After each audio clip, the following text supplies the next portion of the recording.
Bom dia, pessoal! Vou contar hoje uma história que a maioria de vocês não conhece sobre uma traição dentro do Espiritismo. Peço que vocês fiquem comigo até o final e depois compartilhem com quem vocês puderem, porque isso é bastante importante. Eu acho que a maioria sabe, se você não sabe, tá na hora de saber que Kardec não criou o Espiritismo. Ele não tirou nada da cabeça dele. Ele simplesmente se dedicou a um estudo metodológico com metodologia científica sobre fatos da natureza. Ele analisou, ele criou hipóteses, ele analisou essas hipóteses, ele evocou diversos espíritos por toda parte, não só ele, mas também diversos outros grupos, milhares de outros grupos, e ele fez essa análise buscando a concordância racional sobre o que se dizia aqui e ali.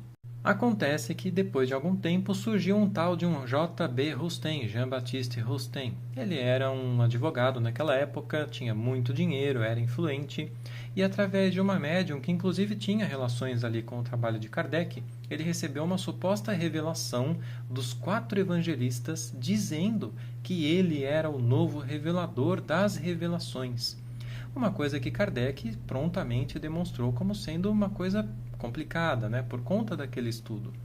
Ele então, esse Jean-Baptiste Rustem, através desses supostos 4 evangelistas, criou a obra Os 4 Evangelhos, Revelação da Revelação. Aquilo ali mexeu muito com o ego de Rustem, porque ele se achou o cara, ele era um novo evangelista, ele estava trazendo as revelações. E Kardec mostrou para ele, falou, cara, cuidado com isso aí, Rustem, cuidado.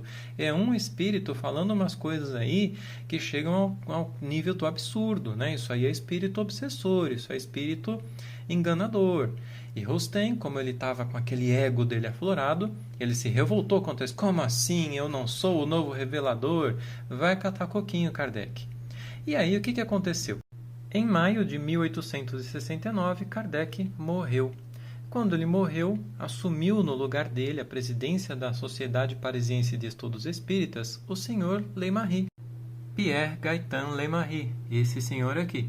E no começo, até que as coisas estavam indo, ele estava ali presidindo a Revista Espírita, estava começando a sair um pouquinho da linha ali de Kardec, colocando umas coisas que não era exatamente para estar ali. Aí, depois de um certo tempo, em 1879, esse senhor, o Jean-Baptiste Rustem, ele também morreu e deixou uma fortuna gigantesca para Jean Guérin. Também não achei foto desse cara. E esse Jean Guérin era amigo do senhor Leymarie. Ele começou a querer oferecer influência dentro da Revista Espírita. O que ele fez? Ele se tornou membro da sociedade. Então ele tinha muito dinheiro, tinha valores para investir ali, e ele começou realmente a investir.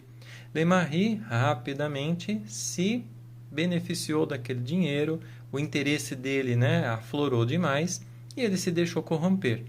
Esse Jean Guérin, depois de algum tempo, ele já era membro com mais de, acho que 90% do capital da sociedade. Então ele já estava mandando ali dentro. E eles começaram a colocar na Revista Espírita conteúdos contrários à doutrina espírita. Tudo isso está devidamente relatado na obra Ponto Final, o Reencontro de Espiritismo com Allan Kardec, de Wilson Garcia. Recomendo que vocês leiam. O Wilson Garcia cita essa outra obra, O Legado de Allan Kardec, de Simone Privato Goidanisch, que eu recomendo que vocês leiam também, onde ela cita que a esposa de Kardec, a senhora Amélie Baudet, algum tempo depois faz um apelo para os espíritas para que tomassem alguma atitude contra Leymarie, porque ela diz, ele já não é mais espírita, ele não tem nenhuma crença, tem somente interesses e renegou a doutrina que devia proteger e defender. Dali em diante, o que a Simone cita no livro dela é de fazer estremecer quem tem amor a essa doutrina e quem vê o trabalho de Kardec como uma coisa tão importante. Porque esse prezado senhor Leymarie, o que ele fez? Ele queimou cartas de Kardec que ele tinha cuidadosamente armazenado, ele colocou velhinhos na rua de prédios que Kardec tinha criado, apartamentos com o seu próprio dinheiro, para sustentar, para prover moradia para pessoas idosas que fossem espíritas e não tivessem condições, sem falar no absurdo que começou a fazer dentro da Revista Espírita, acabando com o legado de Allan Kardec. E aí, meus queridos, esse tema aqui me emociona, me deixa irritado, porque eu tenho essa coisa com o Espiritismo. Tudo isso chegou ao Brasil já dessa forma. Quero acreditar que por falta de informações, desde a criação da FEB, lá no início, o Espiritismo já chegou com essa face adulterada. A própria FEB estabeleceu no seu início, e o Wilson Garcia cita isso bastante, o estudo das obras de Jean-Baptiste Rustin sobre as obras de Kardec.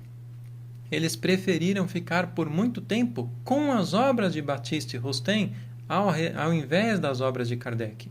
Era coisa de estatuto. Eles estudavam as obras de Rustin e não as obras de Kardec. Isso provocou um desvio gigantesco na doutrina espírita ou no movimento espírita brasileiro. Lembrando que o próprio Kardec já dizia que não era correto que uma instituição tomasse posse do espiritismo. Isso deveria ser um trabalho colaborativo por toda parte. Foi justamente o contrário do que a FEB fez. E aí a gente tem o problema da adulteração da obra A Gênese e da obra O Céu e o Inferno, após a morte de Kardec. A Gênese, a 5ª edição foi adulterada, é a edição que todos nós conhecemos, e O Céu e o Inferno, a 4ª edição foi adulterada. A gente encontra os originais na editora FEAL, F-E-A-L, tá?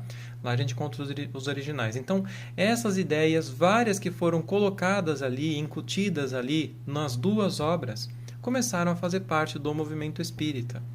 Então, tudo isso aqui que eu estou trazendo para vocês conhecerem hoje, se não conhecia, está conhecendo agora, eu peço que vocês vão investigar também, leiam essas duas obras, conheçam a verdadeira história do Espiritismo, conheçam o que o Espiritismo é de verdade, conheçam o trabalho de Allan Kardec de verdade, como ele realmente é.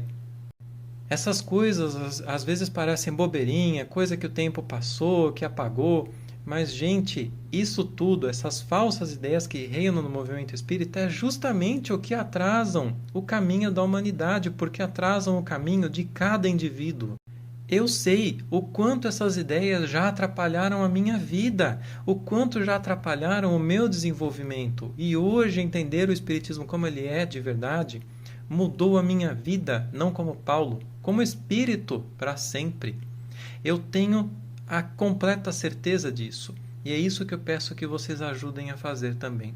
Mais uma vez eu lhes convido, junte-se a nós no grupo de estudos O Legado de Allan Kardec, lá no nosso site. Basta pesquisar no Google e vocês vão encontrar. Esqueci de dizer, o coveiro do Espiritismo é o termo que Chico Xavier usava para falar do Lei Marie, por conta de tudo que ele fez.